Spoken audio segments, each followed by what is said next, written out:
वो आखिरी लम्हे। सुहासिनी की शादी को 20 साल हो चुके थे। वो 3 बच्चों की माँ थी। पति सूरज के साथ उसने लव मैरिज की थी और उसका 20 साल का ये सफ़र खुशियों भरा रहा था। सब ठीक चल रहा था अब तक, पर अब सुहासिनी का स्वास्थ्य थोड़ा खराब होने लगा था। कुछ समझ में ही नहीं आ रहा था उसे, पर कुछ तो था जो ठीक नहीं हो रहा था उसके साथ, उसके शरीर में और उसका अपने पति सूरज के साथ रिश्ते में। सूरज का व्यवहार बदला बदला होने लगा था। सुबह ऑफिस के लिए कुछ अलग अंदाज में तैयार होना, सुहासिनी के प्रति उसका झुकाव कम होने लगा था।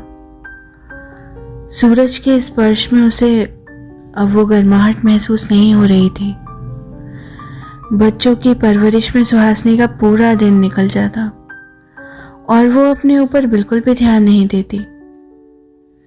कुछ ही महीनों में वो बहुत कमज़ोर हो गई थी। उसका चेहरा पीला सा पड़ने लगा था। बच्चों की परवरिश, सूरज का ऑफिस, उसकी पर्सनल लाइफ, परिवार, रोज़ाना का कामकाज, सब कुछ सामान्य रूप से ही चल रहा था। पर इधर सुहासिनी का स्वास्थ्य दिन पर दिन गिरता जा रहा था। सूरज से उसका रिश्ता भी लगभग औपचारिकता मात्र ही रह गया था। सूरज का सुहासिनी की इस स्थिति की भनक भी नहीं थी। होती भी क्यों, उसके नज़रिए से सब बेहतरीन चल रहा था। बच्चे, परिवार, ऑफिस और उसकी पर्सनल लाइफ, वो लाइफ जो परिवार से परे थी। जब सब सामान्य चल रहा होता है तो पुरुष अपनी पर्सनल लाइफ खुलकर जीने लगते हैं। पत्नी जब 40 की उम्र पार कर जाए तो वो बात नहीं रहती उसमें। इस उम्र में एक पत्नी बड़े बड़े बच्चों के साथ वैवाहिक जीवन के 21% बाद क्या करेगी? पति का घर छोड़कर कहाँ जाएगी? विवाह के पवित्र बंधन उन 7 फेरों के वादों में ही तो बंध कर रह जाएगी। पुरुषों को ऐसी वफादार व पतिव्रता पत्नियों के बारे में ये बात भली भांति पता होती है। एक दिन सुहासिनी की तबीयत जब ज़्यादा बिगड़ी तो वो अकेले ही अपने परिवार की निजी डॉक्टर साहिबा को दिखाने गई। सभी जांचों से पता चला कि सुहासिनी को कैंसर है और वो भी 3rd स्टेज का। उसके पास ज़्यादा वक्त नहीं बचा था। डॉक्टर ने उसे बताया, तुम्हारे पास ज़्यादा से ज़्यादा 2-3 महीने ही बचे हैं। कैंसर सेल्स बहुत तेज़ी से मल्टीप्लाई हो रहे हैं। ऐसी स्थिति में तुम्हें कीमोथेरेपी का भी कोई फ़ायदा नहीं। सुहासिनी कुछ ना बोली, बस शांत होकर वहां से चल दी। वो गहरे सदमे में थी। ये कैसा मजाक किया था जीवन ने उसके साथ। वो एक इतनी बड़ी बीमारी से जूझ रही थी और उसका पता भी उसे तब चला जब वो लाइलाज हो चुकी थी। उसने जीवन की इस कड़वी और झकझोर कर रख देने वाली सच्चाई को स्वीकार कर लिया। इसके सिवाय कोई और विकल्प भी कहाँ था उसके पास। जीवन की सबसे बड़ी बेबसी यही है कि इंसान जानता है कि मौत किसी भी पल उसे आकर गले लगा लेगी और वो कुछ नहीं कर सकता सिवाय इंतजार के।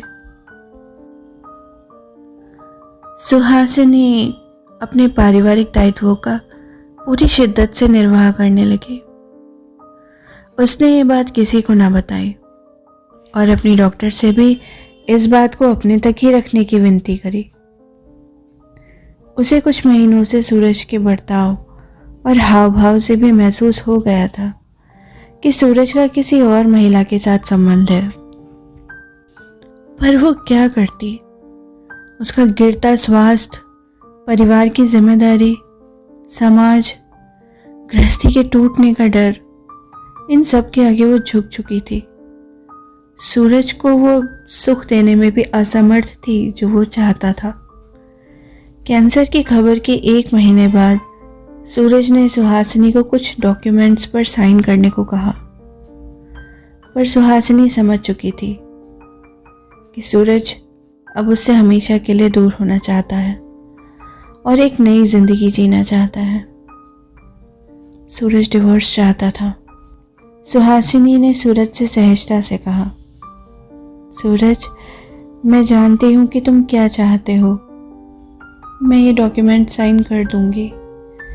बस मेरी एक आखिरी इच्छा पूरी कर दो। मुझे अपने जीवन का अगला 1 महीना दे दो, बस 1 महीना। सूरज नजर न मिला सका और दबी हुई आवाज में कहा, ठीक है।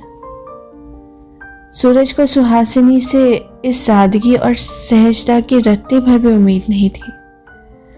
उसे लगा कि ये सब इतना आसान नहीं होगा। सुहासिनी ने सूरज की राह आसान बना दी थी। बस 1 महीने की बात थी। सुहासिनी ने सूरज से कहा, सूरज, हम दोनों के रिश्ते में ये कुछ आखिरी पल हैं। इस 1 महीने मुझे वो पल दे दो जो हमने शादी के बाद जिए थे। वो अपनापन, वो प्यार, वो एहसास, वो यादें, वो सब कुछ। इस 1 महीने में अपनी पूरी उम्र तुम्हारे साथ जीना चाहती हूँ। इन सब यादों को अपने दिल में बसाकर चली जाऊंगी। सूरज, क्या हम वो जिंदगी कुछ पलों के लिए फिर जी सकते हैं? सूरज शर्म से सर झुकाए बोला, हाँ। अगले 1 महीने दोनों ने उन पलों को जिया जो उनके वैवाहिक जीवन के सबसे खूबसूरत पल थे।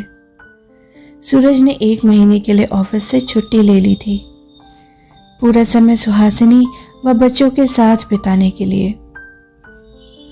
उसका सुबह सुहासिनी का घर के कामों में हाथ बटाना, साथ में सुबह शाम की चाय पीना, खाना खाना, सुहासिनी और बच्चों के साथ मिलकर खेलना, घूमना, सुहासिनी का ख्याल रखना, ये सब सूरज के जीवन के सबसे खूबसूरत पल बन गए।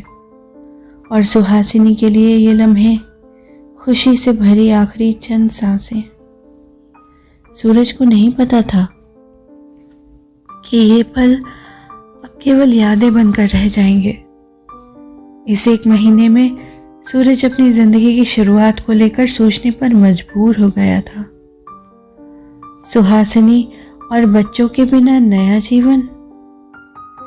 इस 1 महीने में अपने परिवार के साथ बिताए खुशियों भरे पलों के बाद अब वो अपने फैसले पर पछताने लगा था। वो सोच में पड़ गया था कि आखिर कैसे वो अपनी पत्नी और बच्चों का दिल तोड़कर अपनी जिंदगी की नई शुरुआत कर सकता है।